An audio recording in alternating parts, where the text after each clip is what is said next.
Alright, well today we're doing what is hopefully the final project, for a while at least, on the Turbo LS street truck build.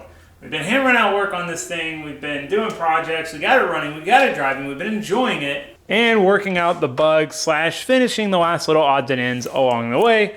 And we've got one more gleaming elephant in the room, odd or end to take care of. Anyway, got two projects to do. They both should make a world of difference. So thing one is we have boost creep. So basically our wastegate placement slash size is just not enough. So let enough exhaust gas out to keep the turbo from making more boost than we want it to make. We have a 4-pound spring and it's making 15 pounds and we're hitting boost cut, or 14 pounds we hit boost cut. So it'd probably make even more than that if we didn't have the boost cut. That's a problem. We will probably turn it back up to that or more, but we want to be able to turn it down and adjust it and not just be relying on the boost creep. Not to mention it'll spool a lot faster if it stays closed until the target boost. Whereas right now it's opening at 4 pounds. The boost is creeping up because there's still enough exhaust getting to the turbo to make more boost. Moral of the story. Thing two, noise. So when I built the exhaust for this, generally Turbo LS stuff, in my experience, especially in drift cars, is pretty quiet. It really is pretty quiet. So I built this exhaust. I expected it to be pretty quiet, maybe a tiny bit loud, but it's louder than I wanted. And it's drony and raspy. So we're gonna fix that. We're gonna put some mufflers in this thing and make it better. So we've got a 4-inch downpipe, very tight fit to bring that down through here. Comes down here over the trans mount. We've got a short straight section here. And then I built this merge to dual 3-inch to have dual 3-inch tips. So if you look, there's really no good place in here to put a big muffler, or put any muffler for that matter. So what we're gonna try to do is 3 smaller mufflers. We're gonna put 2 in the 3-inch tip section and 1 in the 4-inch straight section. See if between both of those, we can make it work. Quiet it down enough. So that's what we got planned. Again, should make a huge difference. I'm super excited to knock these projects out because hopefully with this stuff done, we can just thrash it and enjoy it. That's the plan at least. So for parts, we have our VS Racing 44mm gate, same thing we have on the other side. We have our mufflers now. As you can see, these don't have a lot to them. There's not a lot going on in these. It's hard to even call them a muffler, but it's what we could fit, and I'm hoping with 3 of them, it'll be enough. We'll see. There's only one way to find out. We've also got some Mishimoto clamps, an intake elbow, a little straight section, and an air filter. Finally, gonna put an air filter on this thing. Finally got around to ordering the parts to do it. So we get our 4-inch elbow on, we get our clamps on, we use this little aluminum piece to give the air filter something to mount to, and that's pretty much it. Pretty simple installation there. Now I could have gone with a little larger filter. I played it safe instead of measuring. I was being a little lazy, but that should be plenty enough for the power we're making right now. So all of that installed, we can move on to the actual project. Just a little side project I wanted to get done.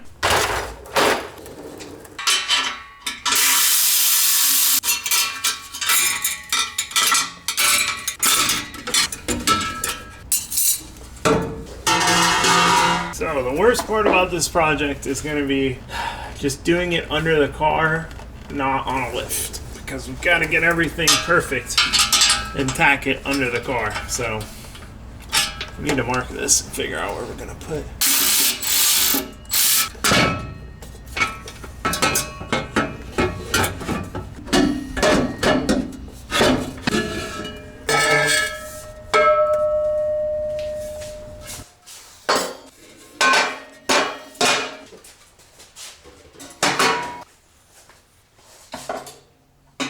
Alright, well, the point of no return, it's time to start cutting. So I'm marking where I'm going to cut the pipe now.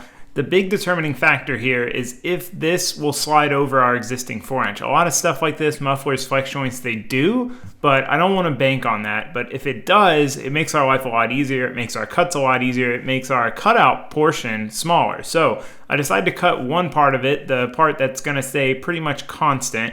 Now, this was a little tricky because this angles down and angles up. There's all sorts of little angles to match and fit under there perfectly. So I tried to keep a little bit of angle in it to make it easier to get the muffler where we needed it, and the muffler did, in fact, slide on. So that's going to make our life way easier on this second part of it. So we're able to cut that part a little bit long, stay away from this transition down to 3-inch, get it all slid together, and then I decided what I was going to do is put it over on the bench and do a couple of fusion tacks, just one on each side.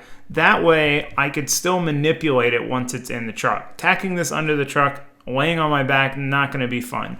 So I basically put 2 tacks across from each other. That way there's still movement in the way I'm most likely going to need it, in the direction I'm most likely going to need it. So ideally we'll be able to get everything back in the truck, everything hooked back together, everything squared away where it needs to be, mark it, pull it back off, tack it the rest of the way on the bench, and basically completely avoid having to tack anything in the truck. It's a tall order, but I think we can do it. So we start working on getting this thing mocked up back in the truck. I was curious too if it would even fit over the trans mount, you know, sliding it in with the muffler. It was really tight before, but we had just enough room to do it. So we go ahead and throw our back section in. It's always a little bit of a struggle to get exhaust in under the truck.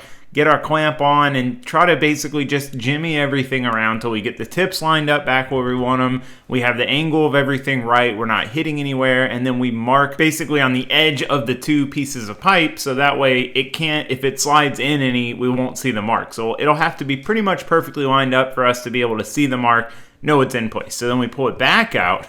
We put a bunch of actual tacks on it now. We had a couple of, you know, small fusion tacks. So now we put a bunch of strong tacks, add some filler rod, make sure it's not going anywhere. And then we can test fit it back in one more time. Make sure it's still good. If it's still good and it all bolts back up, then we can weld it out. But you never want to skip this step, ever, because, man, this stuff, the fitment, I mean, you're talking a couple degrees at the end there would make the back section just completely not fit anymore. So luckily it all fit again. It was all good. We took it back out and started welding it. Now this was pretty easy to weld. Basically it's just a flange, a lip. Butt joints are always the hardest thing to weld when you've got just 2 pieces butted up against each other. It's hard to keep a nice bead profile, but when you have something like this where you have a corner that you can kind of weld into, the weld just naturally sinks down into that corner. But when you're going on top of 2 pieces, it makes it harder to get it perfectly straight and all nice and aesthetically pleasing. But this welded in pretty good. Nice stainless muffler. Overall, pretty easy weld project. Nothing was really hard to get to. Nothing was too challenging. We just hammered it out real quick so we could move on to the next one. But with it done, looks pretty snazzy in there. It doesn't look like much. It ain't much, but you know, hopefully it helps.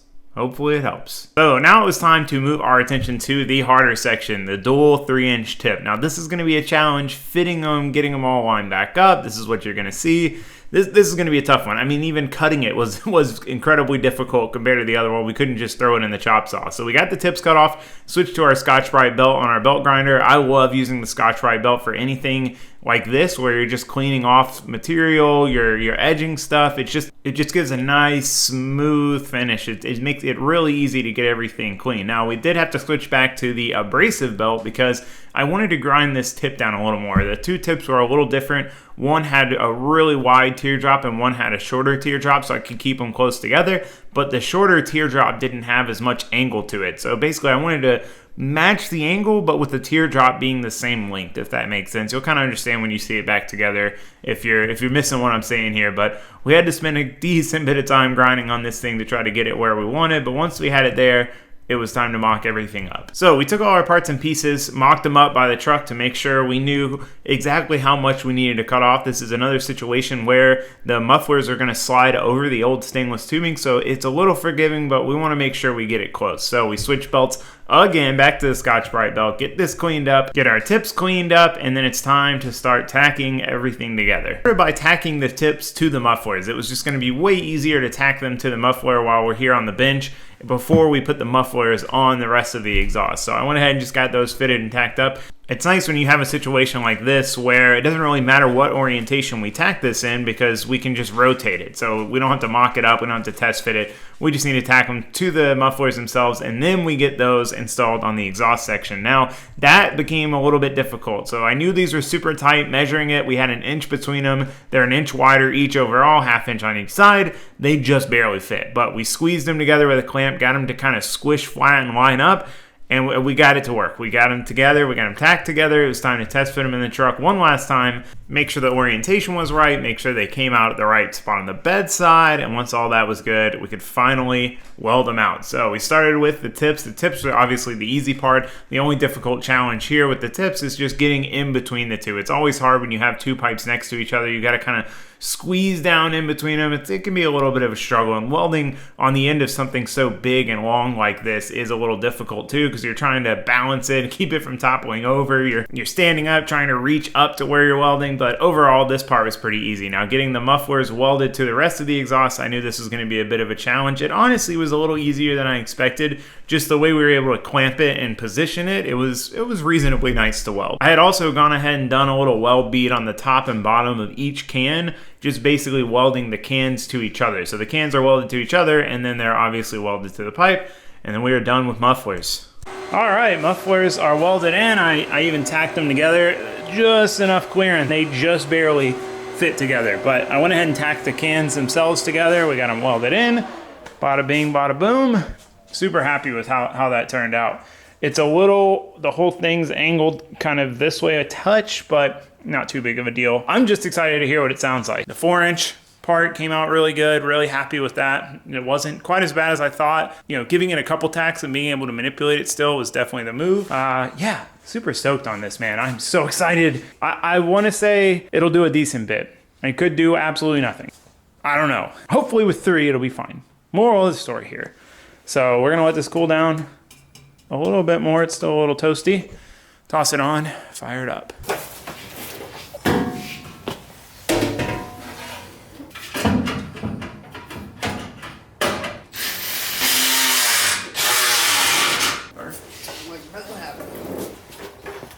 Except for that, but close enough.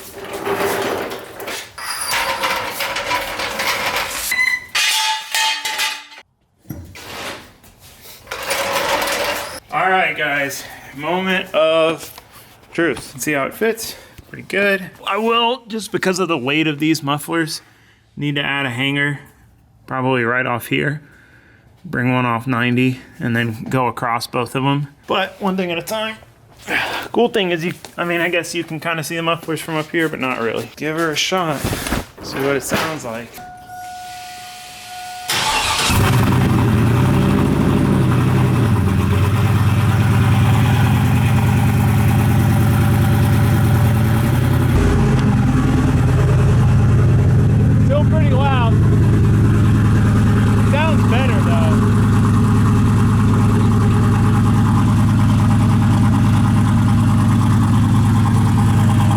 Well, so far it definitely sounds a lot better. Way less raspy, a lot throatier, a lot beefier. It is still pretty loud. So I'm curious to see how it is cruising. That's the main thing I want to fix. For me, exhaust, across all different types of cars, 4 cylinders, V8, turbo, NA, it's always about compromise between having it sound good at idle and wide open throttle, those two together, or cruising, light acceleration, deceleration. It's like usually if it sounds really good at idle and wide open throttle, it sounds like crap in the middle, and vice versa. If it sounds really good in the middle, it usually sounds muffled and diluted and just maybe even overall too quiet. You can't really hear it and pick out any distinctions. So for me, that's always a challenge. So I'm hoping that with this, we'll have that beefy idle, we'll have good sound at wide open throttle, but it won't be so raspy and drony and stuff on light acceleration, because we're kind of doing that most of the time with this. It's a street truck. I've been driving it, running errands every day. So anyway, I've got some ideas on how to do a cutout if this is not quiet enough, but we haven't even driven it yet. So we need to go find out if it's quiet enough and what it sounds like and all that good stuff. Good timing. Jose just got here. So perfect timing. He's got to go with me. Now I shouldn't be doing this because I need to get to work on the wastegate, but I really want to know.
it now at idle.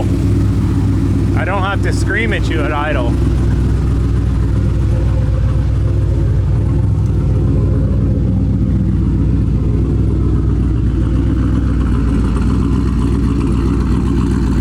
All right, well, overall, I'm happy with it. Definitely do wish it was a little quieter. I was hoping it would be a little quieter. I didn't necessarily think it would be with what we got on there, but there was just, I mean, you could probably see while I was modifying everything, there's no room to fit anything bigger than that with the current exhaust. I didn't want to go down the rabbit hole of rebuilding the whole exhaust right now. So we have options in the future if we want to, you know, do a cutout and basically run a long exhaust out the back with 1, 2 mufflers, make it silent, and then have a loud valve or something. We have options. But for now, it did what I wanted it to do. I just wanted to take the rasp out, tone it down, make it, you know, the tone a little bit beefier, and just quiet it down kind of overall. Now, it's still loud. It's not fooling anybody at a stoplight, but it's tolerable now, especially in that cruising RPM range. Idle, I can actually talk while I'm next to it at idle. So again, did what I needed to do. I'm sure down the road we'll get sick of it and we'll make it even quieter. But for now, I'm happy with it. And I want it to be a little loud right now so I can enjoy just the rowdiness of it all. So yeah, with that being done, we need to move on to the important stuff, the mechanical stuff, the wastegate. That's a huge thing we need to get done so we can actually control the boost. So we can actually ride this thing out to redline and not hit boost cut every time we get deep into a pool. I'm excited for this. So yeah, we need to start making our merge to our gate and then getting it on our crossover. So the plan is to put this gate right there on the crossover, straight off that corner. So the exhaust will have a super easy path to go out the wastegate. It's called wastegate priority, and that's, you want the wastegate to be the easy route for the exhaust. If it's the hard route, then it's not gonna make it. It's just gonna go to the turbo instead. So with 2 and with 1 there, that's got pretty good wastegate priority. You know, we'll basically have a gate on each bank. I think this should solve our problem. So we need to start making the merge to go here to hold the gate. We gotta make our dump pipe. We got a few things to build, so let's get to it. So we start with a 2-inch stainless U-bend from Mishimoto. We go ahead and cut an angle into it so that way it's basically a straight run off the corner of the crossover, and then start working on coping it to the 2.5-inch pipe of the crossover as well as the bend itself. It's a multi-directional cut and grind. We then went ahead and cut the excess off. We left it a little long so that it was easier to cope it while we were manipulating it, and we weren't holding on such a tight piece, but in reality it needed to be pretty short. So once we got that done, we got the wastegate flange tacked up and then went ahead and just fully welded it out. There was no need to test fit this or mock it up. It can only really go one way. It can only really do one thing. We can't really orient this incorrectly. So we just went ahead and welded it out so that part was done and dusted, and then we could move on to fitting it up on the pipe. So first I wanted to get the wastegate on it so we knew how big it was and where it went and all of that stuff. However, before we tossed it on, I wanted to go ahead and change the wastegate spring. So we had a 4-pound spring in our other gate. I wanted to put a matching 4-pound spring in this gate. Now the goal here is to have the lowest gate spring pressure so we can turn the boost all the way down but still be able to turn it all the way up as much as we want. So we get that done, we get it mounted up to our piece of tube, and then we can test fit it under the truck. So we did that, we marked where we needed to put it, the rough idea, and then went ahead and cut our initial hole out with a hole saw. Now, I sold my plasma cutter with my old welding cart, and I definitely regret it. I need to get another one. This would have been really easy to do with a plasma cutter, but a hole saw and a carbide burr, it makes pretty quick work of it. Carbide burrs are life-changing, man.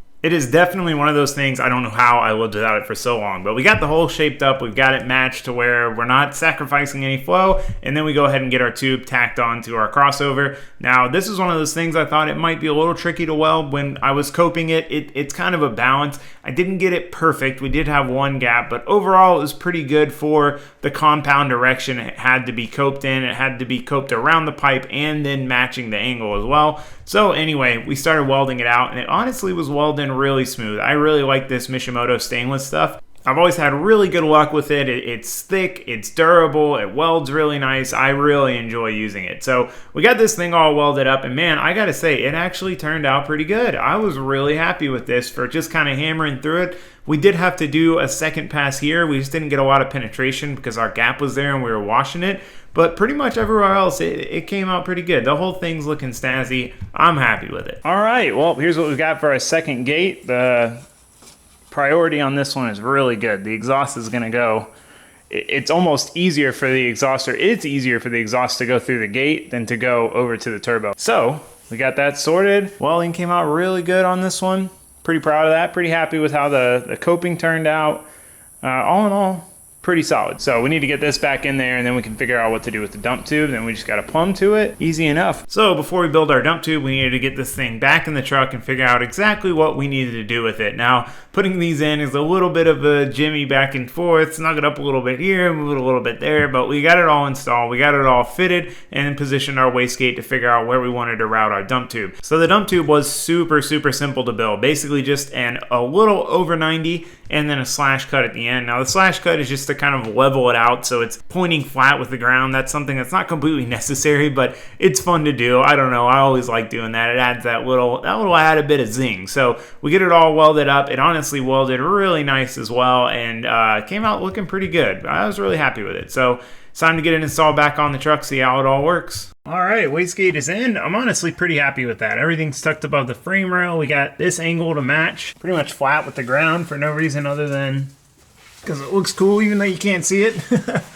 I would like to put it a little higher up on the bend just so it's got a little more priority, but I wanted to kind of keep it away from all this stuff over here. Split the difference between the trans and the wiring on the frame rail. So overall, super happy with it.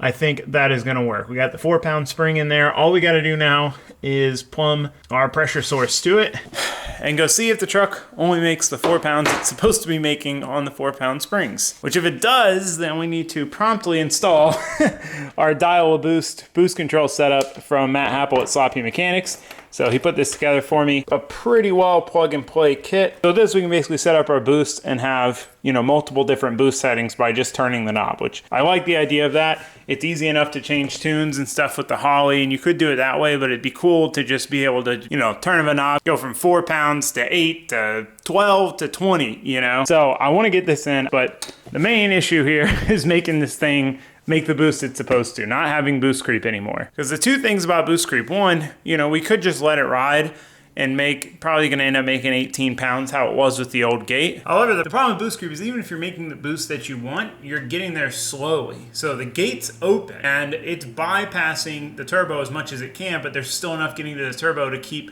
making the boost level rise. Whereas if you had it set up correctly to where your gate worked correctly, it would stay shut until you reach that boost level. So you'd reach that boost level much faster.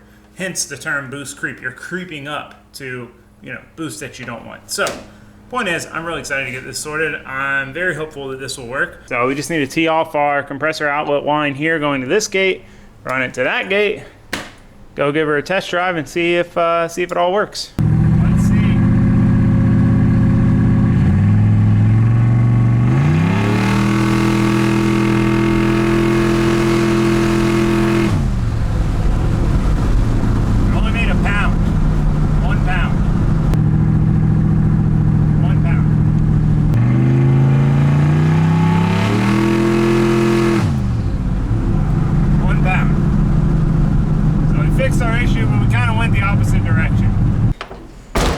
Well, we had a pretty gnarly exhaust leak from the V-band coming off the header on this side. I'm assuming I just got it in there a little crooked when I put it all back together, so I fixed that. No more exhaust leak. Before we put the boost controller setup in, I want to go ahead and see what boost it's making now, just so we know what our default is.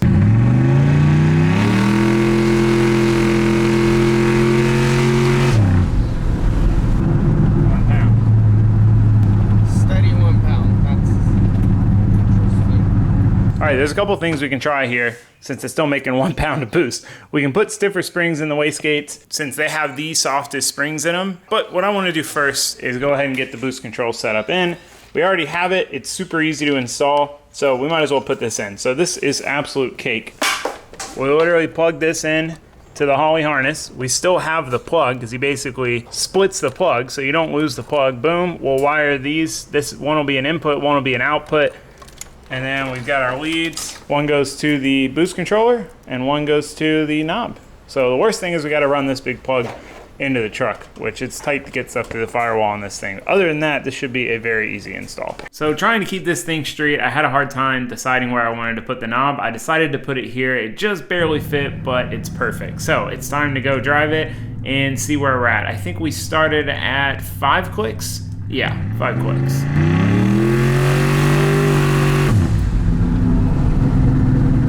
That was 5. 5, 6. All right, so 6 on the switch was 5, 6 pounds. So we're gonna see what 8 on the switch is.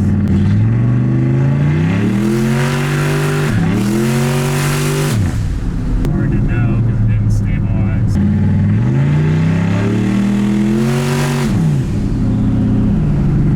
Definitely 8 stiffer gate springs. All right, well, it's a huge step in the right direction. We went from over boosting to making 1 pound of boost, and now we can dial it up to, seems like probably might be 8 or 9 all the way maxed out. It's hard to say, it might have been more. Truck was spinning, second gear. What we're gonna do though, is we're gonna bump up the springs. Now that we know it's working, we have 2 4-pound springs. So I'd like base spring pressure to be 6 to 8 pounds. So we'll add 2 6-pound springs, which will have 10-pound springs, but in theory, 4-pound spring makes 0 to 1 pound.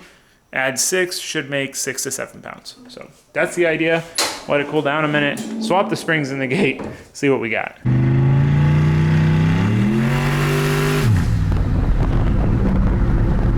to stay there.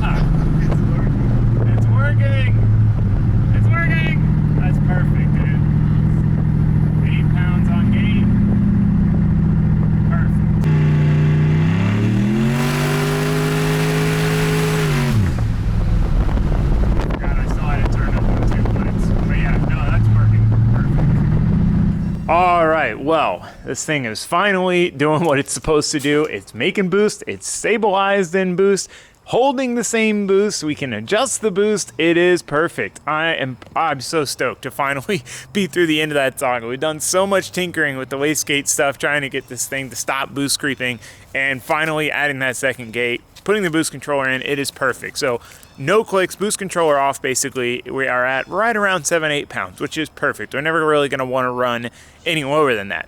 So 2 clicks is 11-12 pounds. So I have a feeling that 8 clicks might be more boost than we're going to want to run on pump gas, but we can adjust that in the tune. There's a table, and we can basically make it to where 8 is whatever we want our max boost to be once we know what that is duty cycle on the boost control solenoid. So simple enough. We can even get crazier, once we get this thing on flex fuel and running on E, and we can make it to where, let's say 8 clicks is all in, 16, 18 pounds on pump gas. But then on E, it's 22, 24 pounds. So, we can make it to where, the adjustment, what each click is, depends on the ethanol content. So it'll raise or lower it based on ethanol content. So super cool stuff, super cool setup. Oh, I'm stoked, man. I'm stoked to finally have this thing sorted. It's a little quieter now. It's just ready to get beat on and enjoyed. So I'm gonna get back to that. So I hope to see you guys next time. But for now, that's it. Thanks for watching. Thanks for subscribing. Goodbye.